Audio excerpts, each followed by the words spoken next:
हुजूर अलैहिस्सलाम ने किस तरह सहाबा की तरबियत फरमाई। हज़रत अब्दुल्लाह इब्न अब्बास रज़ी अल्लाह ताला से मरवी है कि एक साहिब ने अर्ज़ की, या रसूल अल्लाह सल्लल्लाहु अलैहि वसल्लम, हमारा सबसे बेहतरीन दोस्त कौन है, जो हमारे हक़ में सबसे बेहतर साबित हो, वो दोस्त कौन सा है। नबी करीम अलैहिस्सलाम ने फरमाया, जिसकी मुलाकात और ज़ियारत तुम्हें अल्लाह की याद दिलाए, वो तुम्हारा बेहतरीन दोस्त है। और दूसरी सिफत बेहतरीन दोस्त की यह है कि जिसकी गुफ्तगू से तुम्हारे इल्म में इजाफा हो जाए, वो तुम्हारा बेहतरीन दोस्त है। और तीसरे, जिसका अमल तुम्हें आखिरत की याद दिलाए, वो तुम्हारा बेहतरीन दोस्त है।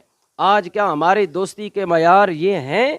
आज हम उस बंदे को दोस्त बनाते हैं जो सबसे अमीर तरीन हो, जो पैसे वाला हो, जो हमें खिलाने पिलाने वाला हो, जो हमारे साथ मीठी मीठी बातें करने वाला हो, जो हमारी तबीयत के मुताबिक हमारी गलत को भी सही कहने वाला हो, हम उसको दोस्त बनाते हैं। जो हमारे गलत को गलत और सही को सही कहे, उसको हम दोस्त